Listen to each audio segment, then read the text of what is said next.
दुर्योधनाच्या जंगल प्रदेशामध्ये गेला आणि जंगात दुभंग झाली आणि रक्ताच्या थाळव्यामध्ये हा दुर्योधन कोसळला.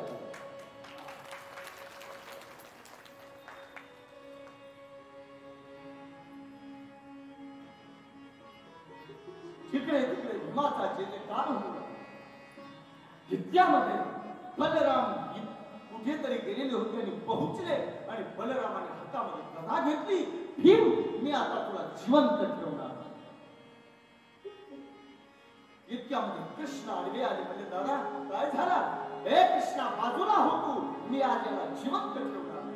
काय झालं? अरे हा पण माझा शिष्य होता आणि दुर्योधन पण माझा शिष्य आहे. पण याने माझ्या विद्येचा अपमान केला. का? गदा युद्धामध्ये कमरेच्या खाली वार करणं निषिद्ध आहे. कमरेच्या वर केवळ वार करण्याची अनुमती आहे. याने दुर्योधनाच्या कमरेच्या खाली वार केला. मी याने युद्धाचा नियम तोडला, अनितीने वागला. याला आज जिवंत ठेवणार नाही. कृष्ण समोर उभे राहिले आणि सांगितलं, दादा अवश्य भीमाला मारा तुम्ही, पण माझे काही प्रश्न आहेत, त्या प्रश्नाची उत्तर द्या. आणि मग भीमाला दादा एक मला निश्चित सांगा, हे राज्य कुणाचं होतं? पांडवांचं. पण यांनी असताना घेतलं तेव्हा नीती तुमची कुठे गेली होती? जीवनपर्यंत पाची पांडवांना मारण्यासाठी या दुष्ट दुर्योधनाने विषाचे लाडू यांना खाऊ घातले. दादा तेव्हा नीतीचं पुस्तक तुमचं हरपलं होतं का? या पांडवांना त्यांचं राज्य त्यांना न देता इंद्रप्रस्थाचं राज्य देण्यात आलं. पण त्याच्यावरही पांडवांनी समाधान मानलं आणि त्या ठिकाणीही कपट कारस्थान करून त्या ठिकाणी त्यांना वनाला पाठवण्यात आलं आणि त्यांचं राज्य तेच सुद्धा लुबाडलं. त्यावेळेस तुमचं कुठे नीती केली होती? वारणावत या ठिकाणी प्रेमाचं निमित्त दाखवून यात्रेचं निमित्त करून पाठवण्यात आलं मोठ्या सन्मानाने. पण आतून मात्र लाक्षागृहामध्ये जाळून मारण्याचा कट या दुष्ट दुर्योधनाने केला. दादा त्यावेळेस तुमची नीती गेली होती कुठं?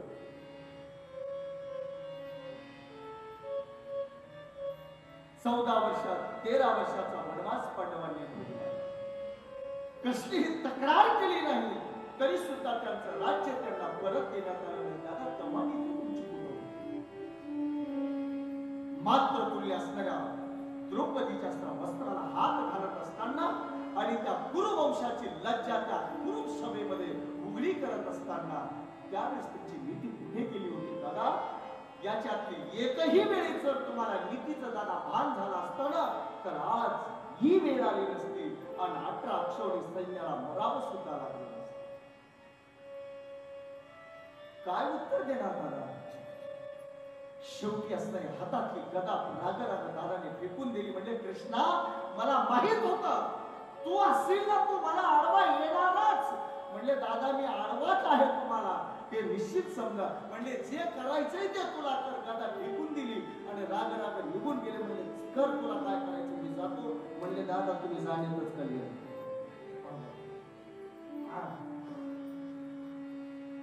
बलराम दादाला कसं गुंतवायचं हे माधवाला बरोबर नाही. नाही तर दादा 68 खेळ होता.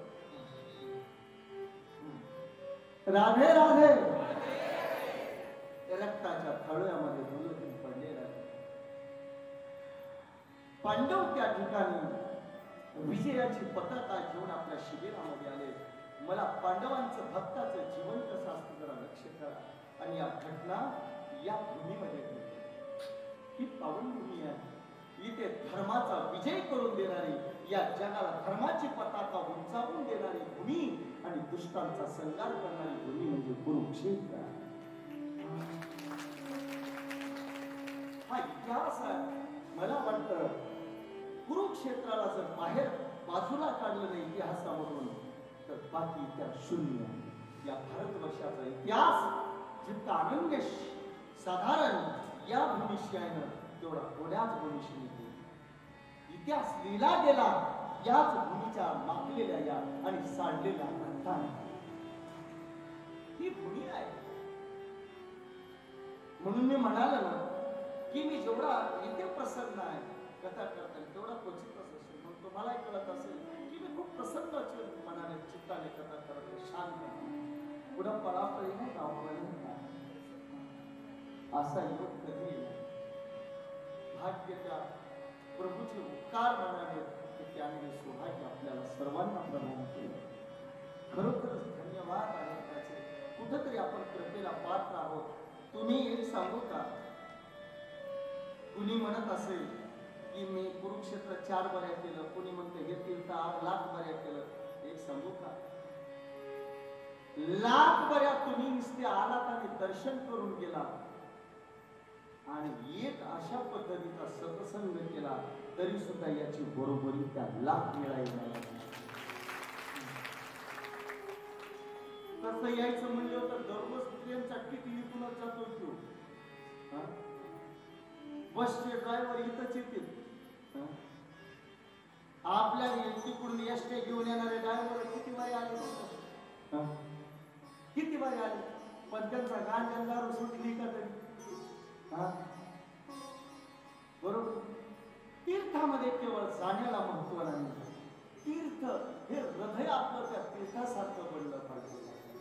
तर महत्व आणि तीर्थ आकार त्या तीर्थातली सतसंग. राधे राधे. पांडव त्या ठिकाणी आले बाबांना आपल्या शिबिरामध्ये. आज किती वर्ष संघर्ष केला पांडवांनी माहिती आहे? 1, 2, 3 वर्ष नाही, 120 वर्ष राजा धर्माने संघर्ष केला. सत्याचा विजय करून देण्यासाठी 120 वर्ष. किती किती आगाऊ प्रयत्न आहे. म्हणून तर त्या ठिकाणी म्हणतात बाबांनो, संत सुद्धा उद्गार करतात पांडवाबद्दल, पहाते पांडव अखंड वनवास. पण कधी सुद्धा त्या गोविंदाचं विस्मरण पांडवांना असलं. अरे आम्हाला देवाने एक संकट दिलं की सकाळ संध्याकाळचं बोट मोडायला चालू होत.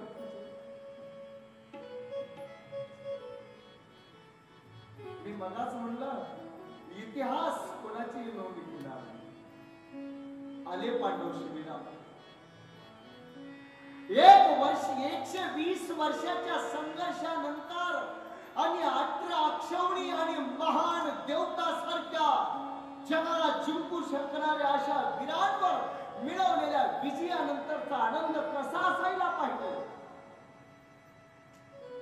अरे आमच्याकडे सोसायटीचं सदस्यत्व जर आम्ही जिंकलं तर किती आनंदाचा जल्लोष सांगतो याचं गणित नाही.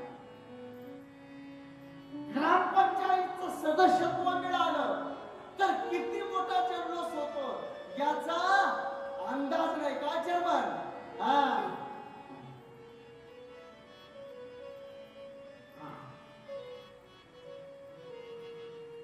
120 वर्षानंतरचा विजय आहे आणि विजय सामान्य नाही, स्वकीयांच्या रक्ताने मागले. कोणी शत्रूंवर विजय मिळवला नाही, स्वतःच्या रक्तावर त्या ठिकाणी दुर्गुणावर विजय केले. क्रूर कार्य आहे बाबांनो, सोपी नाही. पण ज्यावेळी शिबिरामध्ये आले ना पांडव ठसा ठसा रडू लागले.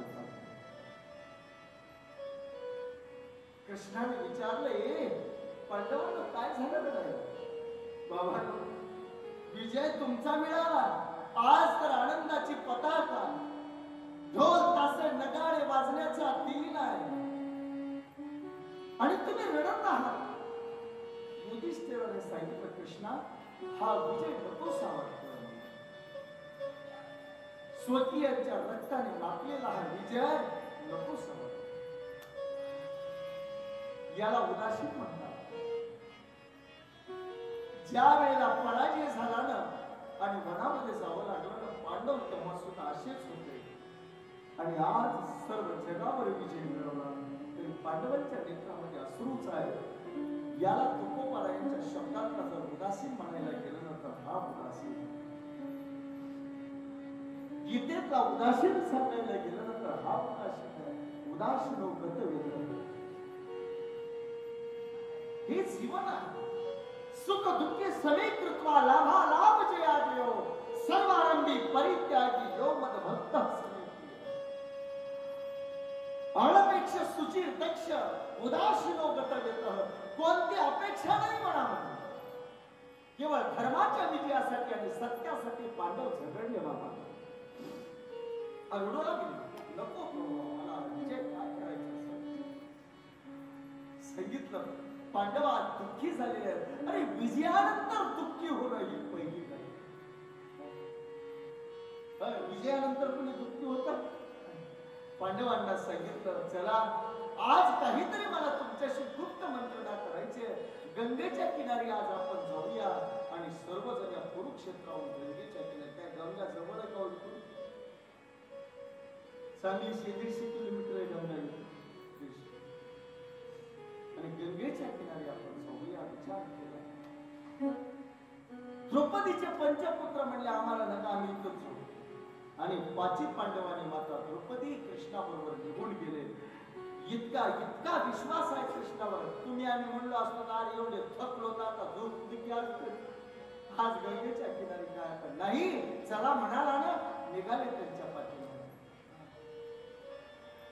आणि इकडे मात्र शिबिरामध्ये द्रौपदीच्या या 5 पांडवांच्या शैवर द्रौपदीचे पंचपुत्र निद्रिस्त झाले. इकडे रणसंग्रामाच्या ठिकाणी बाबांनो रणामध्ये रक्ताच्या थारोड्यामध्ये दुर्योधन पडलेला आहे. विकळ अवस्था आहे. प्राण कुठेतरी अडकलेले आहे. रक्तबंबाळ शरीर आहे. रक्ताचा पाठ वाहतोय. आणि इतक्यामध्ये अश्वत्थामा जवळ आला. ए मित्र दुर्योधना हे मित्र ही काय अवस्था आहे तुझी. कोणी केली ही अवस्था तुझी. सांगितलं बाबा आता काय विचारतो तुम्हाला. काही शिल्लक नाही. हे दुर्योधना हे दृश्य मी कधी पाहिलं नाही. आणि दुर्योधन अश्वत्थाम्याला पाहून कसा रडू लागला. ज्यावेळेस दुर्योधनाला रडताना पाहिलं अश्वत्थामा म्हणू लागला हे मित्र काय पाहतो तू रडतो. दुर्योधनाच्या नेत्रामध्ये अश्रू ही कल्पनाही नाही करू शकत. अरे रडायला तर खरं मी पाहिजे. ही तुझी विकळ अवस्था पाहून ही माझ्याच्याने बघवत नाही बाबा. मी माझा मित्र असा पाहिला की सदैव राजसिंहासनावर बसलेला आणि हजारो राजे हात जोडून समोरच्या दुर्योधनाच्या वतीनं असा वैभवातला दुर्योधनाने माझा मित्र मी पाहिला. ज्याच्या हाताने दिलेलं धन कधी संपत नव्हतं असा मित्र माझा दुर्योधन मी पाहिला. जो की असणारा ज्याचा एवढा तरारा होता की हस्तिनापुराचा सार्वभौम सम्राट पदाचा उत्तराधिकारी हा दुर्योधन मी पाहिला. ज्याच्या चरणावर हजारो राजांची मुकुट लोळत होती हा मित्र दुर्योधन पाहिला. असा विकळ अवस्थेमध्ये रडताना रक्ताच्या थारोड्यामध्ये पडलेला दुर्योधन माझ्या मित्राला नाही आवडत. रडू नको दुर्योधना रडू नको. मग काही केला दुर्योधन रडायचं थांबत नाही. अरे दुर्योधन तू कायर नाहीस. तू वीर आहेस. तू वीर आहेस. अरे मरत असताना वीरासारखा जीवनभर तू जगलास. अरे मरताना कायरासारखं मरू नकोस. वीरासारखं मर दुर्योधना. अरे प्राण रडू नकोस. सांगितलं हे दुर्योधन हे अश्वत्थामा मी का रडतोय बाबा हे सांगणं मला शक्य नाही. अरे सांग काय दुःख आहे तुला माझ्या मित्राला. जर मला तू खरा मित्र समजत असेल ना तर ती इच्छा पूर्णच करेल तुझ्या मृत्यूच्या अगोदर. तू सांग मला जर खरा मित्र समजत असतील तर काय इच्छा आहे तुझी. रडता रडता दुर्योधन म्हणू लागला ए अश्वत्थामा 18 अक्षोणी सैन्य भीष्म पितामह कर्णासारखा वीर गुरु द्रोण सुद्धा जिथे माझी इच्छा पूर्ण करू शकले नाही तिथे तू एकटा आता माझी काय इच्छा पूर्ण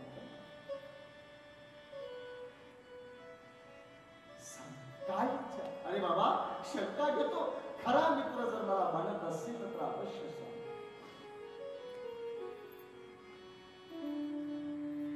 अवश्य सांग. आणि त्यावेळेस सांगितलं काही नाही बाबा.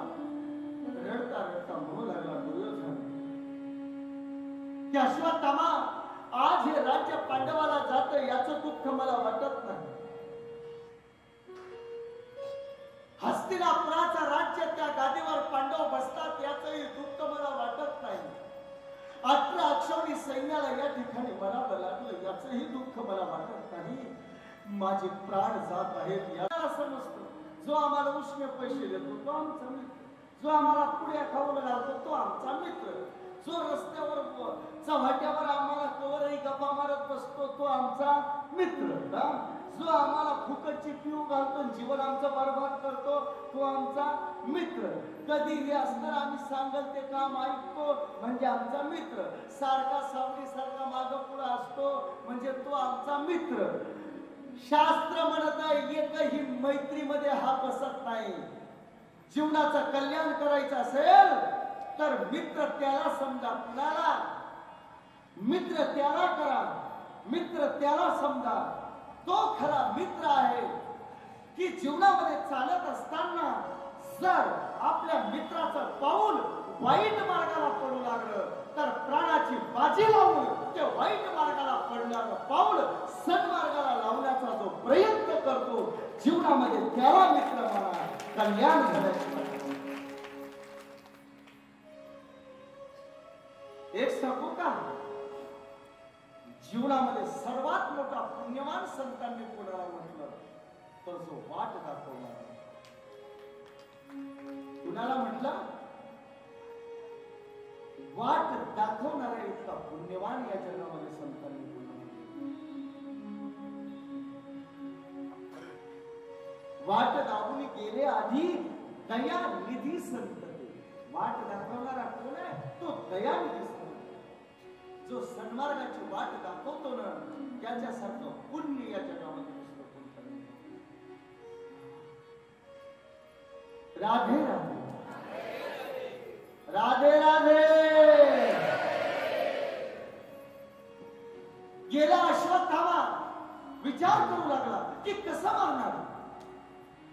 अरे ज्याला सर्व पांडव आणि सर्व सेना ज्या पांडवाची काही करू शकली नाही त्यांना मारणार कसं? वचन तर दिलेलं आहे. असा विचार अंधारामध्ये करू लागला. एका वटवृक्षाखाली होता आणि इतक्यामध्ये थोडा बेस द्यायला, थोडासा बेस द्यायला, बिलकुल थोडा.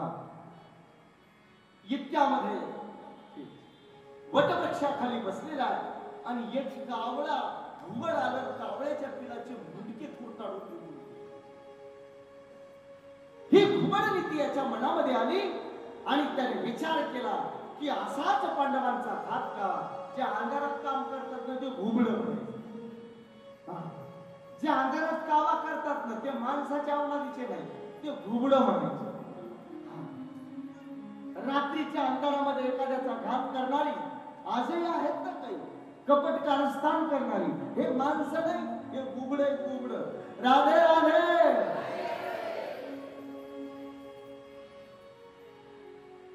हा विचार केला आणि हातामध्ये खटका घेतला आणि शिबिराच्या दिशेने अश्वत्थामा जाऊ लागला. पहारेकरांना चुकवत कोणी पाहणार नाही ना याचा मागोवा घेत घेत शिबिराच्या दारावर पोहोचला. समोर असताना त्याने 5 शय्या पाहिल्या. त्याला 5 मंचकावर 5 पांडव युद्ध करून आता विराम करू लागलेले आहेत, आराम करू लागलेले आहेत. आता त्यांना काही सुद्धा भडक नाही. सगळीकडचा मागोवा घेतला आणि त्या घटनेची आठवण मनामध्ये आणली. कोणती घटना? पित्याच्या वधाचं चित्र डोळ्यासमोर आणलं.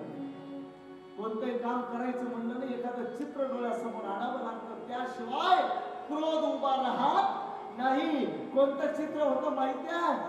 गुरु द्रोणांचं त्या ठिकाणी शस्त्र फेकून देऊन ध्यानस्थ बसलेल्या गुरु द्रोणांचं मस्तक उडून गेलेल्या त्या दष्टद्युम्नाचं चित्र डोळ्यासमोर उभं केलं. हातामध्ये ज्ञानमधून खड्ग बाहेर काढलं आणि सप सप सप सप सप त्या ठिकाणी मानेवर वार केली आणि धडा दिली, शिरा केली. खाली असणारी पडलेले शिरांचं गाठोड उत्तरीय वस्त्रामध्ये बांधलं आणि पाठशी गाठोडा टाकला. 5 असणारी मुंडके याच्यामध्ये गाठोड्यामध्ये बांधली आणि कुरुक्षेत्राच्या रणसंग्रामाच्या दिशेने दुर्योधनाच्या दिशेने अश्वत्थामा धावू लागला. ही कोण 5 पांडव होती का? नाही. इथं कोण झोपलेलं होतं? द्रौपदीचे 5 मुलं झोपलेली होती. पांडव तर गंगेच्या किनारी गेलेली होती आणि द्रौपदीची 5 मुलं या ठिकाणी निद्रिस्त झाली होती, आराम करत. अश्वत्थाम्याला वाटलं 5 पांडव आहेत आणि यांचं मस्तक उडवलं आणि निघून गेलं. हे मित्र, हे दुर्योधन, दुरुडाचा आवाज देऊ लागला त्या रणसंग्रामामध्ये. हे दुर्योधन, तू एक म्हणाला होता 5ला मारून आलो बाबा, प्राण सोडू नको, काही क्षणामध्ये मी तुझ्या जवळ पोहोचतो. याला भीती वाटत होती की कदाचित मी जाण्याच्या अगोदर दुर्योधनाचा प्राण जातो आणि जर त्याचा प्राण गेला नाही, मी ज्याच्यासाठी एवढं केलं ना ते करणं निष्फळ ठरेल. अश्वदे दुर्योधना, दुरून आवाज देतो, थांब बाबा, काही वेळ प्राणाचं रक्षण कर, मी आलो. अरे तू एक म्हणाला होता 5ला समाप्त कर. कानावर आवाज पडला. सावध झाला दुर्योधनाने, मनात विचार करू लागला, 5 शक्य. आला दुर्योधनाच्या जवळ, सांगितलं, दुर्योधना, एक म्हणाला होता ना 5ला समाप्त करू लागलो तुझ्यासाठी, आता रडू नकोस, वीर आहे, साहसात प्राण सोड. मग तर जास्तच रडू लागला दुर्योधन. अश्वत्थामा, हे शक्य नाही, हे शक्य नाही अश्वत्थामा. पांडव कोणी सामान्य वीर नाही. पांडवांना मारणे हे सामान्याची गोष्ट नाही. भीष्म आणि द्रोणासारख्यांनी ज्यांच्या समोर हात टेकले, पांडव कोणी सामान्य नाहीत. तू मारलं आणि 5ांना शक्य नाही. अश्वत्थामा, शत्रूचा सुद्धा विश्वास हो यांच्या पराक्रमावर. पराक्रम असावा तर असा, निष्ठा असावी शक्य नाही. अश्वत्थामा, हे दुर्योधन मला माहित होतं तू म्हणशील असं, म्हणून पुरावा घेऊन आलो. हे बघ गाठोड घेऊन आले वैश्वांचं. एक गाठोड्यातलं शीर घेतलं आणि दुर्योधनाच्या समोर केलं. हातामध्ये दुर्योधनाने ते शीर घेतलं आणि नजर टाकली आणि नजर पडता क्षणी महाक्रोश दुर्योधनाने केला. हे अश्वत्थामा, शीर फेकून दिला आणि ओळखला हे पांडव नाही तर द्रौपदीची पंचपुत्र. घात केला अश्वत्थामा तू. अरे जन्मातून पांडव समजत आहेत बाबा, पांडव नाही ती द्रौपदीची पंचपुत्र आहेत. अश्वत्थामा, काय बिघडविलं होतं या द्रौपदीच्या छोट्या छोट्या 5 मुलांनी.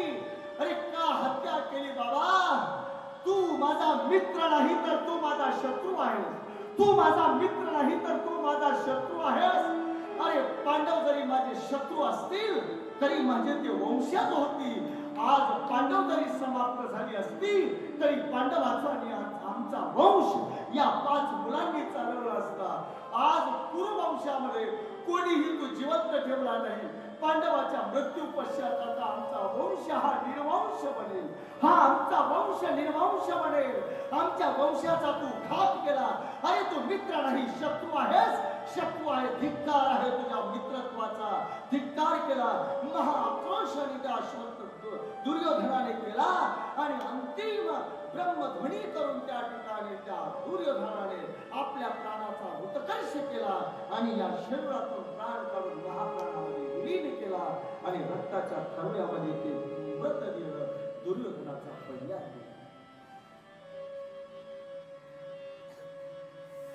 पडला गेला दुर्योधन. कोण संपला? दुर्योधन संपला म्हणजे महाभारताचा एवढा मोठा संग्राम. सर्व काही या ठिकाणी इकडे पांडव असणारे आपल्या स्वतःच्या शिबिरामध्ये आलेल्या पांडवांनी पाहिलं. ज्या वेळेस आले आणि दृश्य पाहिलं, रक्ताच्या थरव्यामध्ये पडलेले घर पाहिले.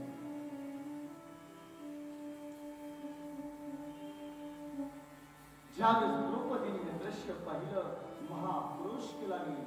गडबड द्रौपदी रडू लागली. मला एक सांगा, ज्या मातेच्या 5 मुलांची हत्या झाली असेल त्या मातेची काय अवस्था असेल? काही आम्हाला दुःख जेव्हा मिळतं ना, आम्ही आमच्या दुःखाला विसरत नाही. माझ्या माता द्रौपदीकडे पहा, ज्या वंशामध्ये केवळ ही 5 मुलं जिवंत होती, तीही आज समाप्त. शिरघडा वेगळी आणि शिर कोणी तोडून नेली हे सुद्धा माहित नाही. रक्ताच्या थारोळ्यामध्ये पडलेली धड पाहिली, धाड दिशी धरतीवर आणून माता कुंतीने टाकली. कृष्णा, काय केलं होतं माझ्या 5 मुलांनी? कोणी केलं असेल कृष्णा? हे माधव, मी जिवंत नाही राहू शकत. कोणी अवस्था एवढी विक्षिप्त अवस्था द्रौपदीची झाली की आपल्या पुत्रांचं रक्त आपल्या स्वहाताने आपल्या अंगाला माखून धडांना चौटाळू लागली. गडबड गडबड धरणीवर लोळू लागली. आक्रोश केला, महाआक्रोश केला द्रौपदीने. कृष्णाने उचललं आणि कडकडून मिठी मारली द्रौपदीला. कृष्ण, हे काय करीत आहेस? अगं, तू तर या महाभारताची देवी आहेस. तू धैर्य आहेस या पांडवांचं. तू दया आहेस या पांडवांची. ऐश्वर्य आहेस या पांडवांचं. तू हे काय करते? नाही कृष्णा, कोणी केली असेल ही माझी अवस्था, काही केला तो कधी समजावत नाही. माझे पांडव समजावतात. इतक्यामध्ये अर्जुनही आला. काही केला द्रौपदी समजावत नाही. सांगितलं, द्रौपदी, ज्या दुष्टाने पुत्रांची ही अवस्था केली ना, वचन देतो तुला, त्याची हीच मृत्यूचा त्रास त्याला बनेल. वचन दिलं आणि रथावर आरूढ झाले आणि शोध घेऊ लागले. हे कृत्य करून केलं. लक्षात आलं हे कोणी केलं असेल, कारण की जिवंतच फक्त अश्वत्थामा होता आणि मुंडकेत छाटले याला कारणही होतं महाभारतातल्या पित्याच्या त्याच्या वधाचं. कारण त्या गुरु द्रोणांचा पुत्र होता, म्हणून ओळखलं की असलं कृत्य अश्वत्थाम्याशिवाय कोणीही करणार नाही. म्हणून अश्वत्थामा त्या ठिकाणी सापडण्यासाठी कृष्णाने अर्जुन रथावर बसले. वनामध्ये असणारा रथ गडगडाट चालू लागला. हा गडगडाट अश्वत्थाम्याने ऐकला आणि घाबरला अश्वत्थामा. आता आपण जिवंत राहू शकत नाही. आणि घाबरलेला अश्वत्थामा गुरु व्यासांच्या, महर्षी व्यासांच्या आश्रमामध्ये लपून बसला. पण रथ जवळ आला आणि ललकारला. पण आता काही केल्या सापडतो ते काय म्हणून रथ आश्रम सोडला आणि धावू लागला वनामध्ये. पुढे अश्वत्थामा आणि पाठीमागे कृष्णाचा रथ. आता रथ चिंता हाकायला कृष्ण तिथं पळण का तुम्ही जास्त. अश्वत्थामा थांब. काही केलं अश्वत्थामा थांबत नाही. पण पळून पळून थकलेल्या अश्वत्थामाने विचार केला की हे कोणी सामान्य नाही, कृष्ण आणि अर्जुन आहे. काही केलं तरी आपल्याला युद्धच करावं लागेल. गळकून अश्वत्थामा ओढला आणि अश्वत्थाम्यामध्ये आणि अर्जुनामध्ये महाघोर युद्ध या ठिकाणी चालू झालं. अश्वत्थामा सुद्धा चिरंजीवी होता. पण अश्वत्थामा चिरंजीवी होता, त्याला मरण नव्हतं. पण चिरंजीवी जरी असेल तरी अर्जुनाला हरवणं ही एवढं सोपं नव्हतं. महाभयंकर युद्ध चालू झालं आणि आता शेवटी नाविलाज म्हणून अश्वत्थाम्याने भीतीच्या पोटी ब्रह्मास्त्राची योजना केली. लखलखत येणाऱ्या त्या ब्रह्मास्त्राला पाहिलं आणि अर्जुन घाबरला गेला. काय येतंय प्रभू? अरे घाबरू नकोस, ब्रह्मास्त्र येत आहे. ब्रह्मास्त्रावर ब्रह्मास्त्र सोड. त्या तुला तरी ब्रह्मास्त्र परत घेण्याची विद्या आहे, अश्वत्थाम्याला तर परत घेण्याची सुद्धा विद्या नाही. सोड. दोन्ही ब्रह्मास्त्र एकत्रित होणार. इतक्यामध्ये महर्षी व्यास त्या ठिकाणी आले आणि दोन्ही अस्त्रांचा त्या ठिकाणी अवरोध केला. एक सांगू का, शस्त्रविद्येला शस्त्र अडवू शकेल, शस्त्रविद्येला शस्त्रच अडवू शकेल, पण अस्त्रविद्येला फक्त ब्रह्मविद्याच अडवू शकेल.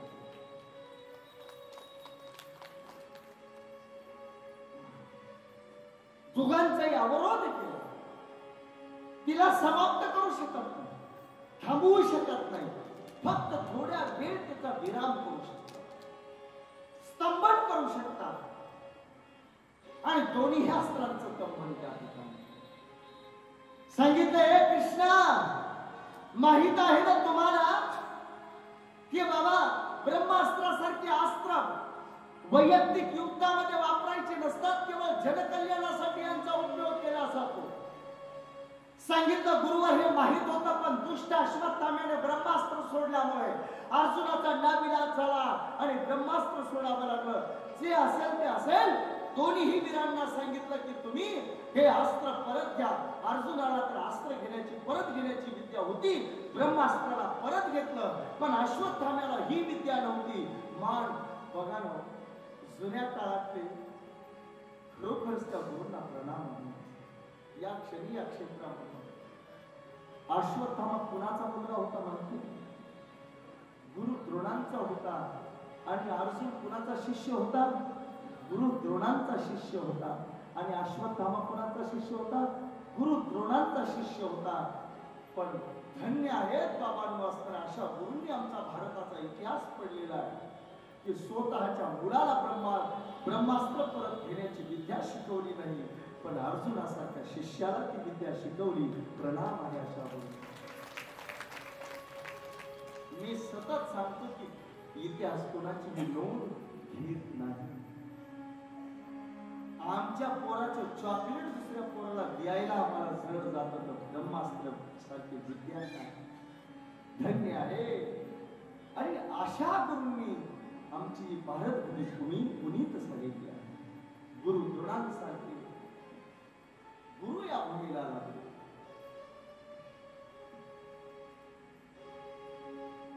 परत खाली मान घातली, फटकारलं व्यासांनी, हे अश्वत्थामा, हे मूर्ख, तुला ब्रह्मास्त्र परत घेण्याची विद्या नाही, तर तुला चालवण्याचा अधिकार दिला कुणी?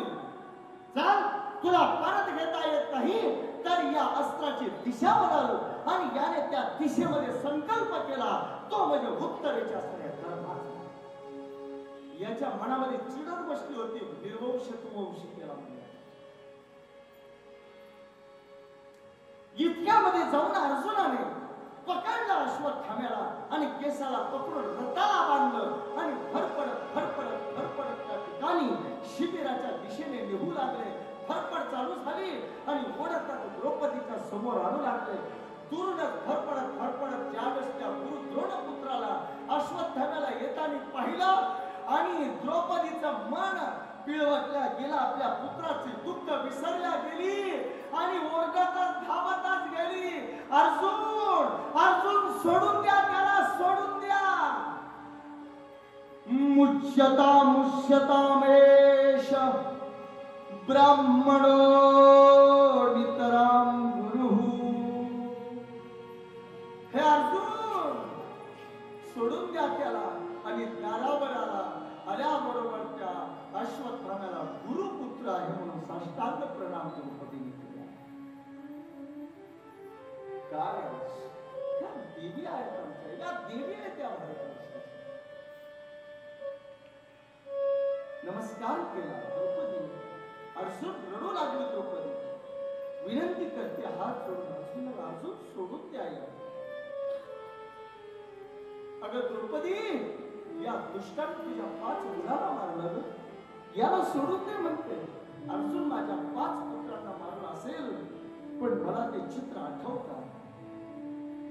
ज्यावेळेस गुरु द्रोणांना अस्त्र दहन करण्याची क्रिया चालू होती, त्यावेळेस याची माता कृपी गुरु द्रोणाबरोबर असताना सती जाणार, पण केवळ या पुत्राकडे अश्वत्थाम्याकडे पाहून जिवंत राहिली. आणि जर आज याला मारलं तर त्या मातेला दुःख होईल. मी दुःखी झाले म्हणून या कोणती जगातली माता दुःखी व्हावी असं मला वाटत नाही. सोडून द्या.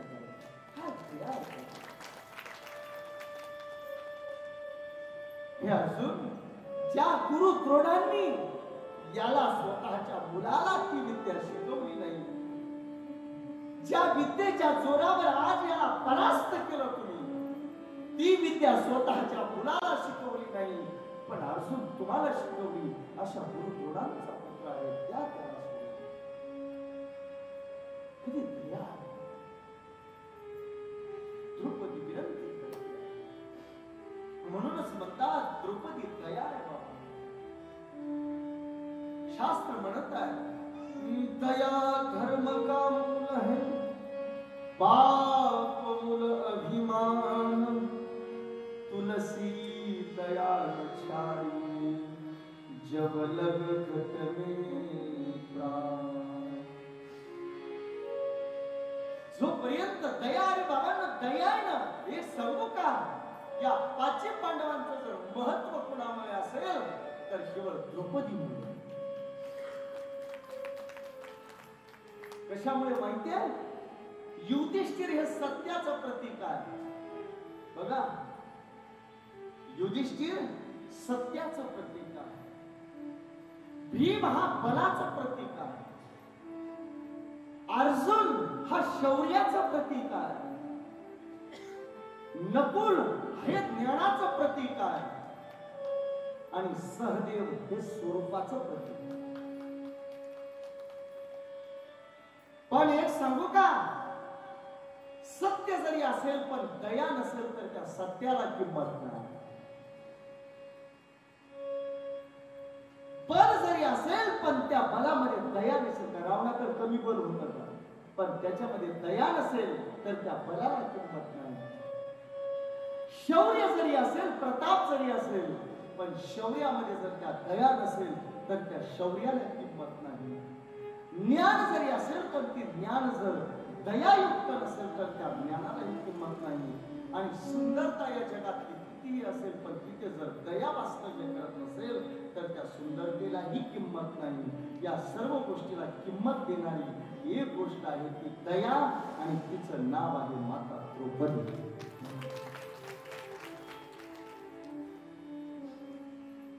इतक्यामध्ये भीम आला जवळ, म्हणले सोडून देऊ नको म्हणले. दादा पुढे आले म्हणले याला सोडून देऊ नको, तो जरी दिलास ना तर तोले देऊ मी मारतो म्हणले. युधिष्ठिर समोर आले, म्हणले अजून मारू नकोस, माता द्रौपदी म्हणतात ती खरी आहे, याला सोडून द्या. नकुल सहदेव म्हणले नाही नाही नाही, भीम दादा म्हणते ते करे, याला सोडून.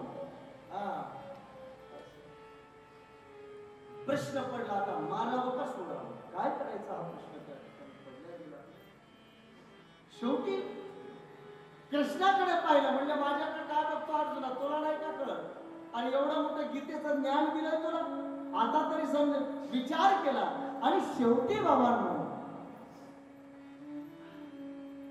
एक सूत्र सापडलं की शहाण्याचा अपमान हा हजारो मृत्यूपेक्षाही मोठा असतो.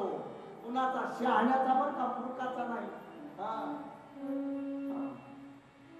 नाही तर निलट माणसाचं नाही सांगत मी. काय कितीही निर्भत्सना झाली तरी तसं झालं तर हसत निघाले त्याची. जो कोणी शहाणा आहे, ज्ञानी आहे, या ज्ञानाचे अपमान आणि निर्भत्सना हा हजारो मृत्यूपेक्षा मोठा असतो. अरे मृत्यूचं दुःख तरी एकदा आहे, पण अपमानाचं आणि निर्भत्सनेचं दुःख जेव्हा जेव्हा त्या घटनेची आठवण येते ना, तेव्हा मृत्यूपेक्षा मोठी वेदना होत असते. हे सूत्र सापडलं आणि त्यावेळेला याचे बालवयापासून कधीही केश काढलेले नव्हते. या केशाचं विपणन केलं. ब्रह्मतेजाचा मणी जन्मताच ज्याच्या मस्तकावर होता तो असरा काढून घेतला आणि धक्के देत असताना शिबिराच्या बाहेर याला बाहेर काढला आणि निर्भत्सना करता गेलेला अश्वत्थामा त्या ठिकाणी निघून गेला. बाबांना एक सांगू का, बाल हत्यारा जो असतो ना त्याला कधीच शांती मिळत नाही. इतिहास असं सांगतो आहे की अश्वत्थामा आज 5000 वर्ष झाली, पण आणखीनही त्या बाल हत्येच्या पातकामुळे आणि त्यावेळेस शाप बसला गेला त्याला कृष्णाचा की तुला आता कधीच शांती मिळणार नाही. आणखीनही या जगतामध्ये तसाच भटकत आहे, पण तो आणखीनही त्याचा आत्मा शांत झालेला नाही, त्याला मुक्ती अद्यापही मिळाली. आणखीनही दुःख सहन करत आणि रडत अश्वत्थामा या जगामध्ये फिरतोय. अशा कथा अजून ऐकायला मिळतात की अश्वत्थामाचं इथं दर्शन होत आहे, अश्वत्थामाचं तिथं होत आहे. देव जाणे, मला त्याबद्दल काही माहित नाही. असे तर सत्यही असेल, पण अश्वत्थामा अद्यापही भटकतोय मात्र निश्चित आहे. राधे राधे.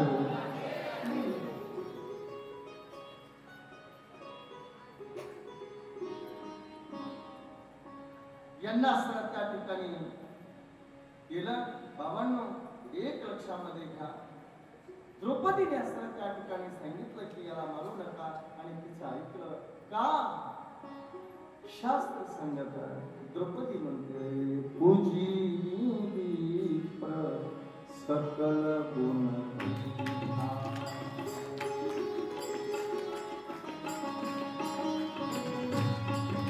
काही वाजवा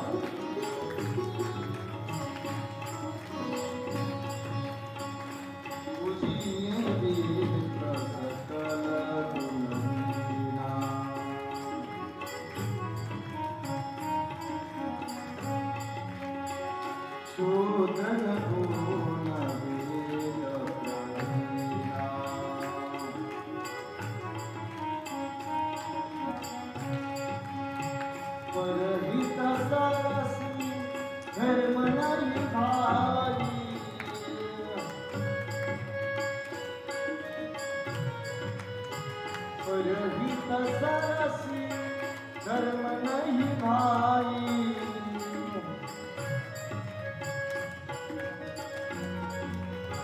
परवीरा सम नहीं रघुनाई परवीरा सम नहीं रघुनाई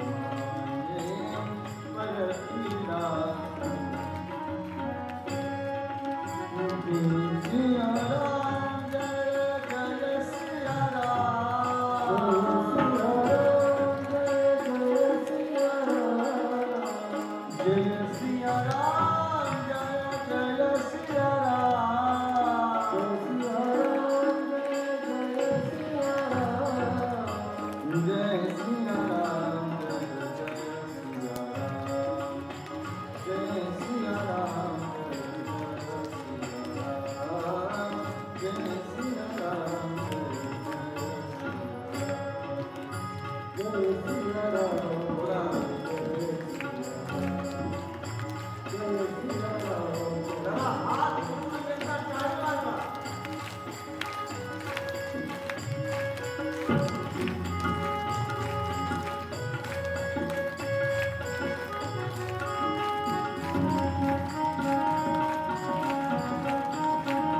रक्षण केलं त्या ठिकाणी अश्वत्थाम्याचा निघून गेला.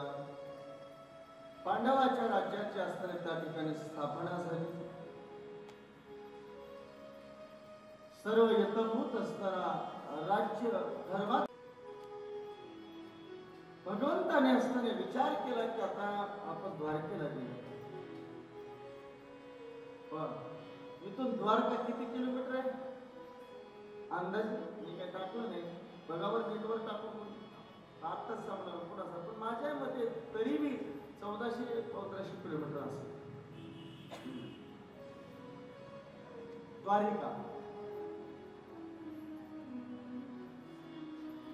भगवान आज खूप कालावधीपासून हस्तिनापूरला,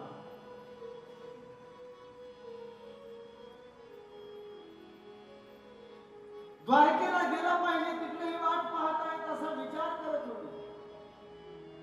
सर्व स्त्रिया आणि पत्न्या यांच्या व्रतस्थ होत्या. पूर्वीच्या काळामध्ये एक नियम होता की पती परदेशी असेल तर पत्नीने काही पाळावायचे नियम आणि व्रत होते. आता तुम्ही म्हणा महाराज मग कसं कधीच सांगत नाही, आपली पाळत नाही तर सांगण्याची शरू का?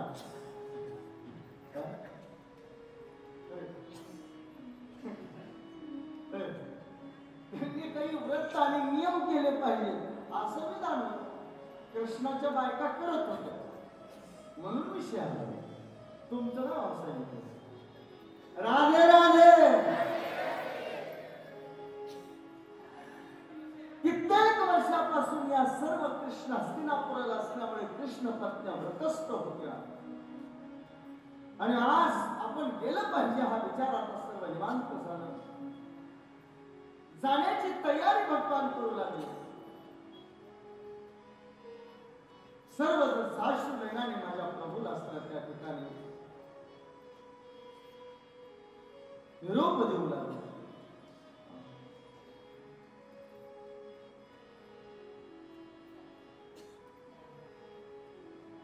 राधे राधे.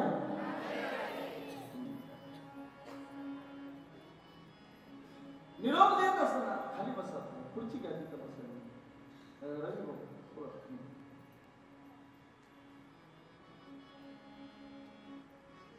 शास्त्रीने निरोप देत असताना पांडव रडतात.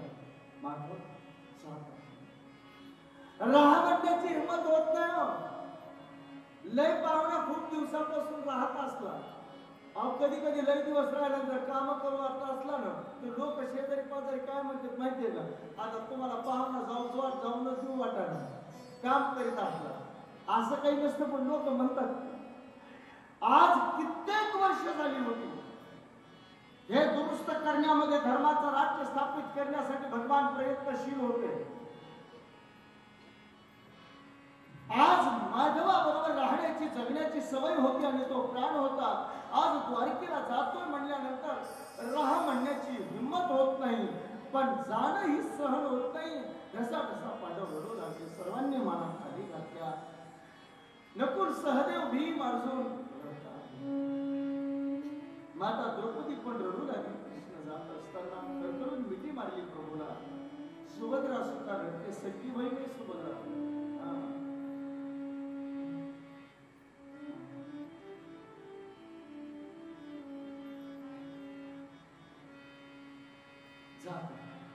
जाता जाता रथावर बसू लागले. रथ सज्ज झाला. दारुकाच्या खांद्यावर हात टेकला आणि भगवान आता रथावर बसला. इतक्यामध्ये एक आक्रोशी करत एक देवी आली, स्त्री आली आणि धावत कळ घेऊन कडकडून मिठी भगवंताच्या चरणाला मारली आणि आक्रोश करू लागली. आणि काय म्हटलं, पाही पाही महायोगी देवदेव जगत्पते नान्यं त्वद्भयं पश्य यत्र मृत्यु परस्परम्. पाहिमान प्रभो, रक्षण करा, रक्षण करा. कशाचं रक्षण करा? माझ्या गर्भाचं रक्षण करा. भगवंताने पाहिलं, उचललं. कोण असेल? उचलून पाहिलं तर पांडवांची कुलवधू उत्तरावती. पुत्री काय झालं? का घाबरली आहे? प्रभो, एक ब्रह्मतेज येत महाभयंकर तेज आहे आणि ते माझ्या गर्भाला नष्ट करू लागलेलं आहे. कृपा करून माझ्या गर्भाचं रक्षण करा. हे कोणतं तेज होतं? त्या दुष्ट अश्वत्थाम्याने संकल्प करून उत्तरेच्या गर्भाकडे प्रेरित केलेलं ते ब्रह्मास्त्र, पांडवांचा वंश निर्वंश करण्यासाठी केलेला हा प्रयत्न होता. प्रभू रक्षण. उत्तरा सुद्धा किती हुशार आहे बघा. उत्तरा कुणाची शिष्य होती माहितीये का? अर्जुनाची शिष्य होती उत्तरा.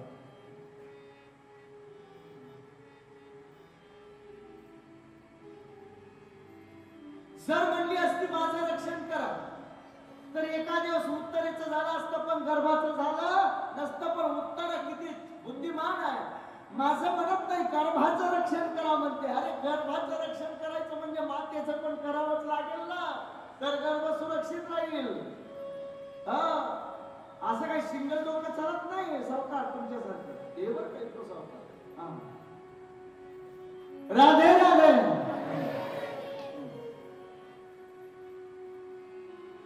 काही काही माणसाचा एकच कप्पा चालू असतो, काहीचे दोन्ही चालू असतात.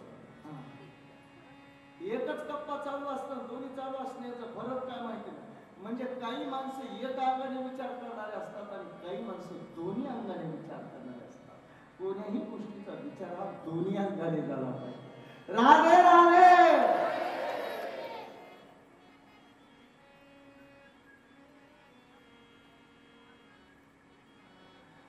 सांगितलं पुत्री घाबरू नकोस, मी आहे. मातृभाव मनामध्ये जागृत करत नेत्र बंद केले आणि प्रभूने एक अति सूक्ष्म रूप त्या ठिकाणी धारण केलं आणि नाशिका मार्गाने या उत्तरेच्या गर्भामध्ये प्रवेश केला आणि गर्भामध्ये सुंदर अशा अंकुष्टप्राय आपलं चतुर्भुज रूप त्या ठिकाणी दिव्य आणि प्रगट केलं. हे दिव्य रूप जेव्हा पाहिलं, घाबरलेला 7 महिन्याचा परीक्षितचा गर्भ होता बाबांनो. त्यावेळेस त्यांनी या ब्रह्मतेजाला पाहून घाबरलेला होता गर्भ. पण जेव्हा हे रमणीय प्रभूचं तेज पाहिलं स्वरूपाचं, एवढा तो गर्भाला त्या प्रसन्नता झाली की त्या ब्रह्मतेजाची भीती त्याची निघून गेली. भगवंताने सुदर्शन प्रेरित केलं आणि ब्रह्मतेजाला नष्ट केलं आणि या उत्तरेच्या गर्भाला सुरक्षित केलं. बाबांनो, धन्य आहे माता उत्तरेचा गर्भ की जिथे अरे देवकीने तरी एका कृष्णाला धारण केलं, माता कौशल्यने तरी केवळ एका रामाला धारण केलं. धन्य आहे माझी उत्तरा महाराणी की जिने एकाच वेळेला आज तिच्या गर्भामध्ये देव आणि भक्ताचा संगम त्या ठिकाणी झाला. मातृशुद्धीकडे लक्ष करा. बोलिए उत्तरा महाराणी की. पवित्र जीवन होत असणार अग्नीसारखं पवित्र जीवन होतं माता उत्तरेचं. सामान्य नव्हती म्हणून राजा परीक्षित तिच्या तपस्वी जीवन होत उत्तरेचं.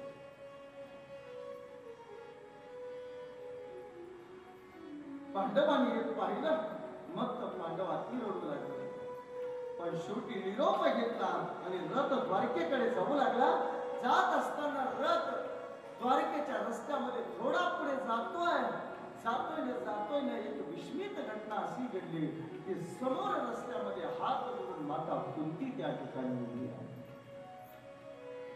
माता कुंती ही कृष्णाची कोण होती माहिती का तुम्हाला? सख्खी आत्या.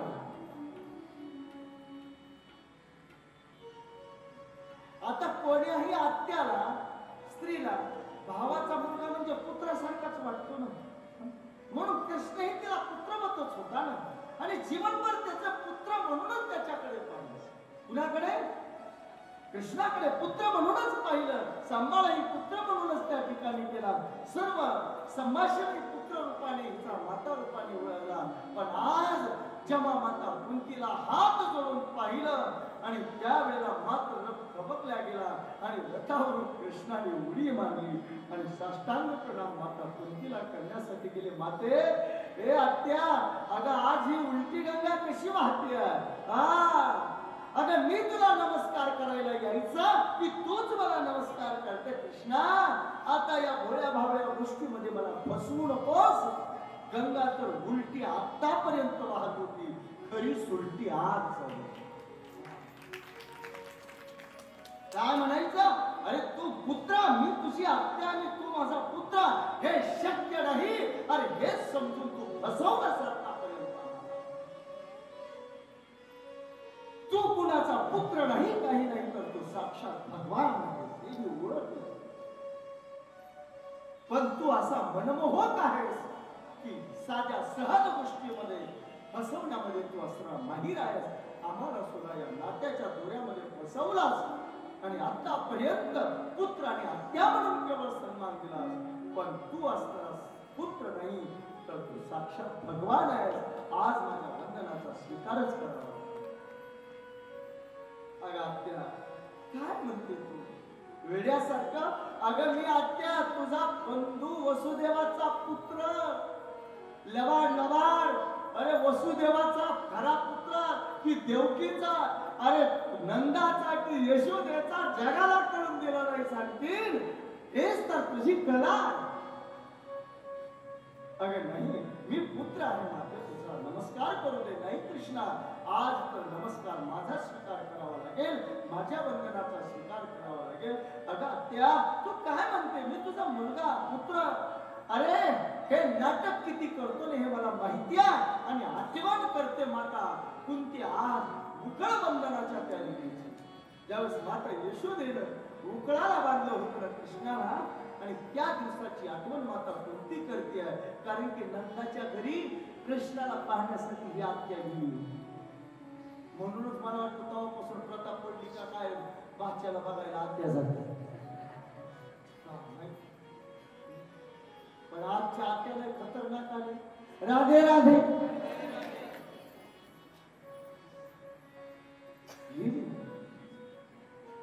आठवतं मला माता यशोदेने, अरे जो की तूच आहेस ना, तूच ज्याच्या दृष्टिक्षेपानं ब्रह्मांड सुद्धा थरथर कापतोय, तो मातेच्या छडीला पाहून रडणारा तूच आहेस ना. तूच बांधून घेणारा आणि नाटक करणारा ते तूच आहेस ना. आणि रडणारा तूच आहेस ना. मातेचा अस्त्र त्या ठिकाणी मांडीवर बसून अरे हे नाटक तुला किती करता येतं ना. पण आज हे नाटक तुझं उघड पडलेलं आहे. तू साक्षात आहेस. तू माझ्या वंदनाचा स्वीकार कर. आत्या काय म्हणते तू? खूप समजावलं पण शेवटी ऐकत नाही. आणि शेवटी अशी दिव्य स्तुती माता कुंती नमस्कार करून कृष्णाय वासुदेवाय देवकी नंदनाय च नंद गोप कुमाराय गोविंदाय नमो नमः. नमः पंकजनाभाय नमः पंकजमालिने नमः पंकजनेत्राय नमस्ते पंकजांगे. आज स्तुती करते आहे कशी? कृष्णाय वासुदेवाय देवकी नंदनाय च नंद गोप कुमाराय गोविंदाय नमो. कशी स्तुती करते बघा. एकदा म्हणते देवकी नंदनाय, तू देवकीचा पुत्र म्हणून एकदा स्तुती करते आहे. तर नंद गोप काय समजायचं तुला? वसुदेव देवकीचा म्हणू की नंद यशोदेचा म्हणू? त्यांना फसवलं असतं. माझी काय सगळ्यांचं रंजन नाही कृष्णावर.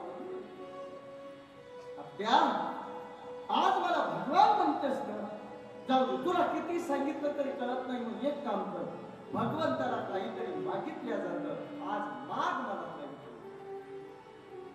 आणि माता कुंती आज दिव्य असं वरदान मागते. या जगात कुणीच मागितलं नसतं. काय म्हणते कुंती माहितीये? विपद हसंतु न शश्वत तत्र तत्र जगद्गुरो दर्शनो भवतो दर्शनो यस्यात् पुनर्भव दर्शनम्. हे भगवान, मला जर जीवनामध्ये द्यायचं असेल ना तर फक्त एक दे. ते म्हणजे मला दुःख दे. दुःख काय दे? अगं आत्या, जीवनामध्ये तू दुःखाशिवाय भोगलंसच काय? कुणी मागितलं असेल का दुःख आतापर्यंत जगामध्ये?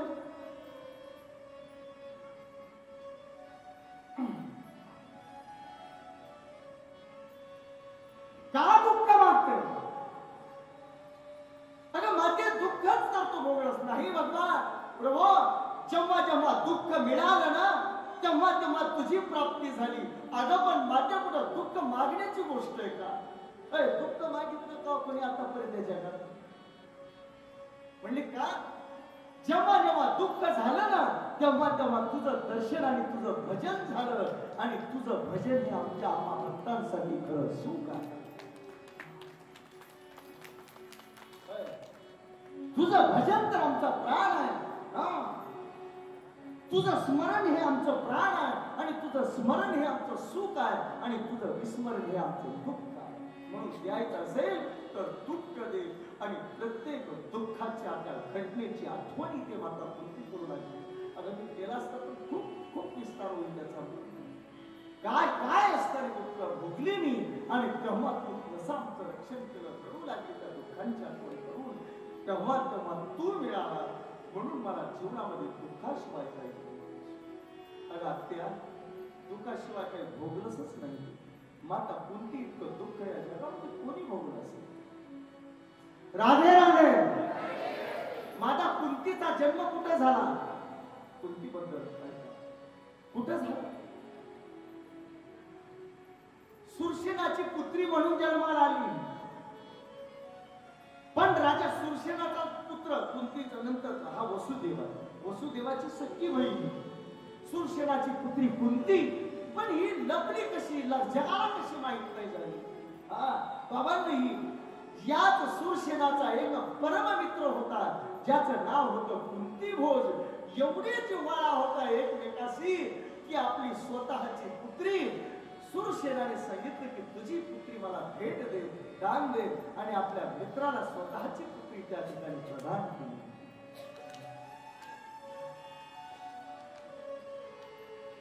अन्यथा या कुंतीचं जन्म नाव आहे प्रथा. काय नाव आहे? प्रथा.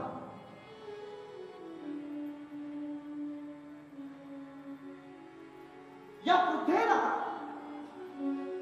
कुंतीभोज राजास्त्र घेऊन गेला. आणि इथून पुढे या प्रथेचं नाव कुंतीभोजाची पुत्री म्हणून काय पडलं? कुंती पडलं. संभाळ. एवढा संभाळ सुंदर केला बाबांनो. आतापर्यंत कुणाला माहित नव्हतं की मुलगी कुणाची. अशी परंपरा होत ना. आजकाल पुरीचं वजन वाटतंय काय काय हलकाटायला. राधे राधे. काय म्हणायचं ना नेमकं? वैभव आहे.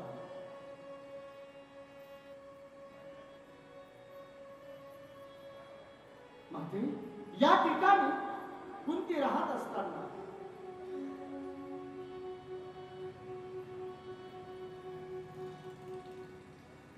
ऋषी दुर्वासांचं आगमन झालं. आणि ऋषी दुर्वासांनी सेवेला प्रसन्न होऊन एक मंत्र दिला. पुत्री, जा मी प्रसन्न आहे तुझ्यावर असा मंत्र देतो की या मंत्राचं सामर्थ्य, ज्या देवताचं तुला दर्शन करण्याची इच्छा आहे, हा मंत्र उच्चारला तर ते देवता तुझ्या समोर प्रकट होईल. ऋषी निघून गेले. पण परीक्षा बघावी मंत्र खरा का. म्हणून कुंतीने सूर्य सकाळी सकाळी सूर्य पाहिला. सूर्याचं ते अस्त्र छोटस तेज पाहिलं. आणि सूर्याच्या दर्शनाची इच्छा उत्कट मनामध्ये आली. आणि तो मंत्र म्हणून सूर्याचं स्मरण करता क्षणी सूर्य समोर प्रगट झाला. देवी, कशासाठी आम्हाला बोलविला? सांगितलं. घाबरलेली